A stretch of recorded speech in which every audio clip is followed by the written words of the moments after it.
I'm Jacob Eborn, I come from OneTrust, and today I'm going to talk about third-party risk management.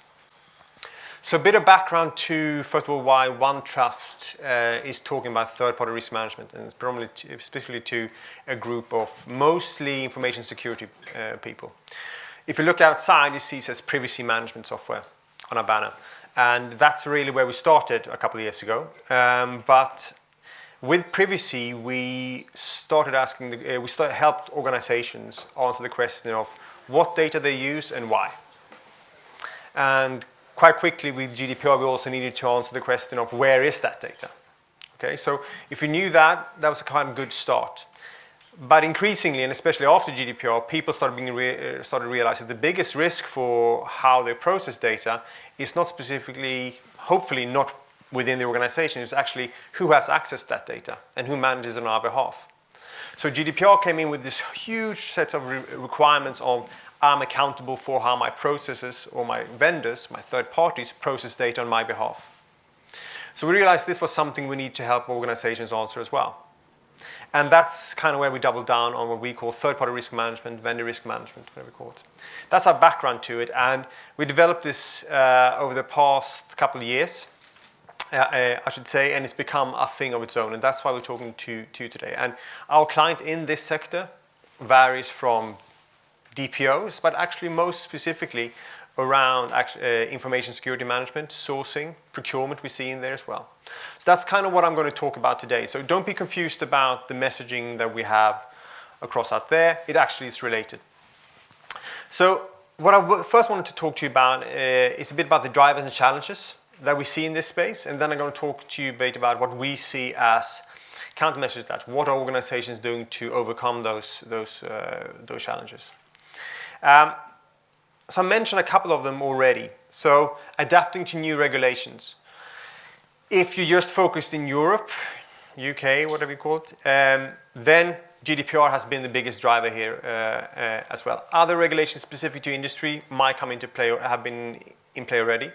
We're seeing a lot of requirements for it in the US right now, coming out from CCPA. So again, privacy being the driver for putting this up on the agenda. Even though the driver might be a privacy regulation, it ends up on the information securities table 9 times out of 10. Because they are the ones who today have some sort of responsibility to keep track of vendors. If not for privacy reasons, at least for security reasons. And they tie very much into together. So protecting against the data breaches is kind of where it comes to when it becomes really interesting. And we've seen this quite a lot. I can't give you the exact number, but looking at the number of breaches that has been reported to, incidents reported to the ICO, and across Europe actually, we see over 50%, I think, is related to third parties. And I'm Swedish, and I think a lot of times it's not I've been hacked, it's oh my god, I didn't realize those people had access to it. Or we had such bad security somewhere down the line. So it's not maybe just about your third parties, it's actually about your fourth parties. Right? So who are your processes, your vendors, your third parties using when they do this? And trying to figure that one out in, well, I think it's 72 hours for GDPR. Some banking regulations have it down to 24, I know, across Europe. It varies, right? You have a window of opportunity, or you have a small window to figure these things out. Again, coming back to those questions I asked before, what data am I using and why, and who's having access to it? What security did I have around it? So do I know if it was safe when it was maybe breached? So being able to answer those like that and then start doing a risk assessment is probably a better way to start than trying to figure out those questions as the first thing you do. And then actually we see it, I'll come on to maybe a bit later, but we see it actually becoming quite a big drive in terms of how it looks like in the media and how it looks like to them as a brand. And one interesting place we've seen this is not maybe so much consumer brands, because they are concerned with breaches, of course, so they're generally concerned with this, but actually in B2B scenarios. Because even if you are today supplying, I don't know, a physical product or some sort of general service, today to business partners, or you're collaborating with them, you probably are discussing on how you can share data between each other. And that's when you start looking at not just maybe a supply, but actually a business partner as a third party, someone you need to deal with. And meeting public expectations basically means for those people who have a business model depending on sharing data, that I need to look compliant. I need to be able to demonstrate very quickly how I'm compliant and how I work with risk. Not just myself, but with my third parties and fourth parties. So that becomes a requirement to enable business. So B2B enabler, we call it, and we see quite a lot of it. So what are the challenges that most enterprises are facing? So they're handling quite a lot of information. We know that. There's nothing new there, and that's increasing. But also how to manage the communication. So understanding how you should interact with your vendors, right? What kind of processes you have in place for that? Can you enable that? Is that effective if something goes wrong, for instance? And also, how do you keep people internally responsible to what they need to do when they deal with third parties? Right? Last but not least, I think this is what most people don't do, I shouldn't say at all today, but this is really where they fall down, is keeping track of vendors over time. So I come from a vendor background myself for many years, and quite often whenever I do a new when I sign up a new client and there is a new requirement sign up a new client, I have to go through some sort of security review, some sort, and most people recognize this, usually in an Excel spreadsheet somewhere, right? Maybe based on a framework, maybe based on something they've developed themselves. And that's all fine. We do that one time. And then maybe if we do a 3-year contract, maybe 3 years later, at the time of renewal, I get another spreadsheet I had to fill out. Right? That's not obviously a risk-based approach. That's not something that you can say I'm accountable for what my processes do. So how can I keep regular overview of my third parties? How do I know that they haven't changed where they have their hosting location after 1 year? Right? How do I know if their certifications are up to date? Right? What's a smart way to do this? And that's kind of what we see people are really scratching their head on, because that's being required now for compliance reasons to a much bigger degree. So if you then break this down in terms of what it comes down to, so we identify this mainly from a kind of a greater risk point of view. So you have a much bigger set of vendors as well, because you now look at fourth parties as well, and replace vendors sometimes with third parties, and it becomes a lot more interesting. So I have a client today who's not just working with the vendors, they actually work with the franchisee business partners as well, and put them in here as well. The lack of business context. Why are we using this data? What is this data? Is it risky to in the wrong set of hands? That is very. It's not very likely that someone who is responsible for security at a vendor have any idea of how risky that data is. So you need to understand this from a business context to understand what kind of risk is associated to it, obviously, and then understand, is the contracts we have around it, are they enough? Right? But contract is obviously not enough to safeguard you. We came across that a bit before. More risk comes from making sure that you have the right contact within the vendor that you can turn to, right? Getting feedback from vendors. I've spoken to quite a lot of people at the booth today, and this aspect of how likely is it that the vendor comes back and says we're happy to fill out another assessment, right? It's not very likely, right? So there is a bit of an overload on many vendors to do this. If there's a new license in scope, I'm sure they will make that security assessment for you very, very quickly. If it's not, if it's just a regular review, maybe not so much. Okay? And then, of course, you have to validate to make sure that the information you get from those vendors, those third parties, are actually correct. And there's more things to look for there as well. Fourth parties we talked about. Understanding who they are, changes there. Understanding if this has been a data breach, does that affect me? And how do I get proactive notifications when there's something new that happens? And if I start working with a new vendor, if there's a new vendor in the flow of data that I have for my processes. How do I know if the business buy a new vendor? Right? IT typically have some sort of idea of the business that they of the vendors that they work with, but we all know about shadow IT. So how can I get a reliable input of information from there as well? So how are enterprises addressing these challenges? No surprises. I think most of you know this one way or another. So I'm faced with this as a vendor. As I said, we get these assessments all the time. It's essentially, we see people trying to do more of this in a more and trying to figure out how to be smart with these Excel spreadsheets, right? But essentially it comes down to, well, I need to do these assessments on a regular basis, and I need to have the manpower to do it for me. And that is a challenge, because most people today won't have a security budget to have enough security analysts to do this. And even if they did, and I said to some people already, even if they did, it's hard to find qualified people who want to sit and work with Excel all day, especially in security, because there are more exciting things to do, right? So there is a challenge, because this is something that needs to be done. So other methods then, right? Well, we're talking, of course, about risk assessments, but we see some people then have developed their own assessments, but they also look at industry standards. So we see people using CAKE from Cloud Security Alliance, looking at NIST, how can we leverage those frameworks? It's something that they know they don't have to second guess that much.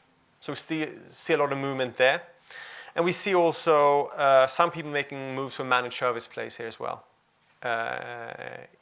Because it comes down to, you need to do a risk assessment. So how can you be efficient at doing those risk assessments? It's only you who know your business context, right? Or someone who you can really work well with. So that's something we see quite a lot of. A new aspect we've seen more and more of is what we call exchanges. Okay? So this is really where you start seeing databases that can be accessed by more than by just one organization, where you have security or vendor profiles. Right? So basically have a list of all the typical vendors, or all the vendors that most people work with, and have an understanding of how they do. The vendors then themselves update those databases, because it's in their interest, because instead of having to answer 1,000 assessments, they can then hopefully reduce that number by updating the database and get more people to access that. Okay. What we also see is pre-completed assessments. So if you've already done this 6 months ago with a vendor, you have to do it again, or this is what you answered the last time. Have anything changed? Right. So working more on the exception basis, right? Something has changed, and then of course having tiered assessment validation. So quite often, I mean, we talk about information security here, but many of the people I talk to, they have information security. We talked about GDPR and the privacy team as well being involved. Sourcing have their set of questions probably, right? Maybe quality assurance somewhere for some reason. And depending on what business you have other questions as well you need to ask. So how can you get all of them to interact in this workflow specifically? Because we can see there's a lot of movement of the information security team trying to solve this problem on their own, and someone from sourcing trying to solve this problem on their own as well. And then they have different data sets, and how do we link them together? So having tiered assessments and working dynamically with, if you answer these questions, then these follow-up assessment will be relevant, and it's relevant to these people to assess. So being smart in the workflow of who's interacting with it really comes into play. And monitoring, we talked about this as well. So how can I get proactive notification, or at least notification when something happens? Right? And we're starting to see quite a lot of analysis going into what are the trigger points for me to be proactive. Right? What if I hear there is a huge increase in the type of security threats at the moment? Should I then start monitoring my vendors for it, if they have a setup that is susceptible for this, right? And similarly around regulation, if I don't believe that, or if I believe that MaxStream's case now will invalidate the privacy shield, what would that make for my DPIAs, etc.? Okay, DPAs. So those are the things we're trying to see people investing in and trying to be smarter around. If I look at, I can start applying this to a lifecycle scenario here when we look at how do you then do this for vendors throughout the kind of lifecycle you have with them. So first of all, identifying that there are steps you need to go through. The thing that is not really here is the offboarding as well. And we're seeing a lot of people putting steps into there, how they can keep track of the offboarding. So that's kind of the thing I would say is missing from this slide. But I'm going to try to walk through this as much as I can here for it. So identify vendors. I heard some people already said, who are my vendors, as being an issue. And if you're a larger organization, it could be, of course, that some people buy this way, they update their database over there. Some people buy over there. You have those scenarios. But also, of course, linking those vendors to the specific data, to a specific process. So what am I using these vendors for? I know I have a Microsoft contract, but where do I use Microsoft? For which business processes? Have an understanding of that. System integration. So the way we see people do this one way is trying to enable not just people from IT security to do the identification, but actually making it part of the business users' workflow to go in and self-report on this. So they have some sort of self-service portal where they can go in and say, and request, I want a new vendor, and go through a workflow of that. Don't put too much burden on them for doing that, but just get them to at least tell them what they hope to do with this vendor and how they're looking to buy it, and maybe that can trigger off some follow-up questions. System integration, so for whatever systems you use, make sure it gets update from CMDB. If you have a lot of organizations, maybe have SAP Ariba sometime. You don't want to reinvent, get everybody to just use your method and your tool, because each of those sections I talked about before, sourcing, information security, they have their preferred tools already. So you need to be able to integrate with them, so you're part of what's they're being uploaded. And then you can, of course, bulk upload lists to whatever management tool you want to have from what you had from before. Now these exchanges of data then, so of course it comes down to understanding, leveraging what's already publicly known. Don't do that internet search yourself. Let someone else do it for you, essentially.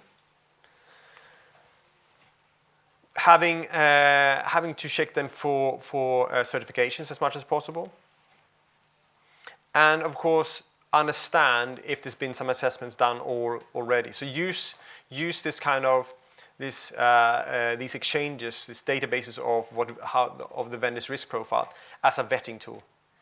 So if the business comes and says, we're interested to buy something for this service, and we're looking at these vendors, well, you can look at those. Okay? Because that's kind of what that we're happy with. So if you make that part of the workflow, then at least you have some sort of control to start with. Assessment self-review. So I've hinted a bit about it. So make sure that you have an automated workflow around it, so it can involve people in the right way. So I only ask questions that is relevant to certain people. Now the Excel version of this is that you send the whole spreadsheet and say, hope you only answer this section is relevant to you. I try to get directly as much as possible to it, but we all know that people start filling out the wrong things and get confused, contradictory data. So if you just can present with them the questions that's actually relevant to them and have dynamic follow-up questions around that, depending on how they answer, it becomes a bit more reliable. Then, of course, you also want to make sure that the people who's filling this out is not doing it on someone else's behalf as much as possible. Hold the vendors accountable. So don't sit and fill out this on your own based on the input you've got from a vendor. Get the vendor to do this on their own. Like you did with an Excel spreadsheet, but make it easy for the vendors to do them themselves. And then look to see if someone can manage the process for you. So the process here is very simple. It's not an advanced risk matrix we're talking about. What we're talking about here is how can I gather information from my vendors in a reliable way, in a time-efficient way, and make sure that they answer it, right? It's kind of that. And then, at best, get the information in a reliable format. That is taking time from many people's work days today So how can I get someone to do that? Just that admin piece for me as a managed service. So when it comes to mitigating the risk, well, make sure you have some sort of control framework or understand where you don't have it at all, right? So, so you can kind of link whatever you're doing with your vendors to whatever risk assessment you have, risk framings you have internally. Seeing people starting to apply that quite a lot. Work with risk ratings, developing that, and again here many people are looking for risk standards as much as possible. Treatment plans, so hold people accountable to follow-ups around it, right? There could be external, these can be third parties, they could be internal as well. And understand also how to leverage, how to use the controls around it as much as possible. Reporting and visualization typically has to do with compliance, but it is also interesting to understand how you do around the contracts as well. And also here, a key aspect of this, which is where Excel kind of falls down quite a lot, is the audit trail. Who updated this and when? So the scenario here, going back to maybe an incident scenario, I have information in my system that says this is the way we have security around this. Around this system or this vendor that was hacked. When was that updated? Can I really trust that data? And who updated in that case? So I can go back and see if this is really something I can rely on. Understanding that, having audit trail of who did what, so you can hold people accountable. Again, involving third parties is really key. And then, yeah, dashboards, visualization, understanding where your big risks are, what types of risks that are big right now, what is affecting your business. Here as well, it's kind of interesting to be able to link these vendors back to your business and your business process. Have a clear visualization of that. So monitor. Understanding what happens with fourth parties, not just your third parties. Right? Understand what kind of feeds you need in for that. Do those regular reviews we talked about. How can you validate that from both a security and privacy point of view? And then figure out when and how you want to reschedule your assessment.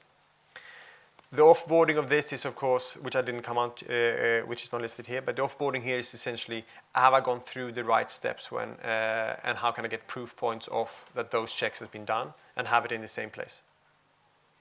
And again, this could use, we talk about vendors here, but we start getting really complex when you understand, as I said in the Microsoft example, we might be using this vendor for different types of engagement across the company. And we might not be using Microsoft as a whole, we're using a certain part of Microsoft who's a big vendor.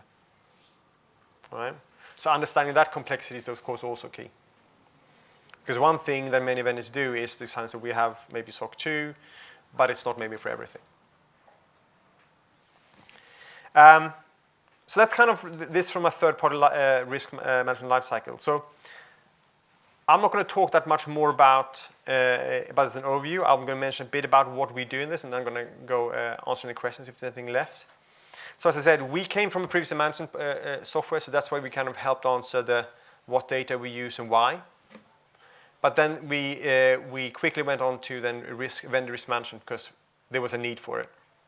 So we have over 500 clients now globally using this, and we have in this thing we call the Vendorpedia Exchange. We talked about. We have, I think, around 10 or 11,000 vendors already. And these are assessed either based on the basic certifications of what they have privacy shield, stuff like that. But we also have in many cases where you have a requested, where we had pre-filled out assessment based on NIST, ISO, etc. as well. So you can leverage what other assessment other clients have requested from these vendors. The aspect here that kind of helps a lot with the admin around this is the chasing service at the bottom. This is really a free service from us when it comes to the standard frameworks. And this is basically where you can come in and say, I want to assess this vendor based on NIST. A standard framework. We will go and chase that vendor for you free of charge because we know we can take the result and update our database for it. So that's kind of a network effect in terms of using these services as well that you need to look out for. Incident and breach, the process around that, we can help you understand what's happened and if you need to if you need to report around it and help monitor that decision basis. It's of course very much linked to the vendor risk management and the analysis you've done there. What I recommend is you come to a booth just outside this door if you have any questions, and I'm happy to answer them, some of them here as well. Also, we do going forward. We will have specific events around vendor risk management, but for now we have what we call Privacy Connects. I can very much recommend. There you go, free workshops around the world. So we do quite often them in London and in across the UK. I think we're having one in Manchester tomorrow, I think, if I'm not mistaken. So I very much recommend that you send your privacy or your IT security teams to go and attend these. As I said, free of charge, and it's a networking best practice sharing event.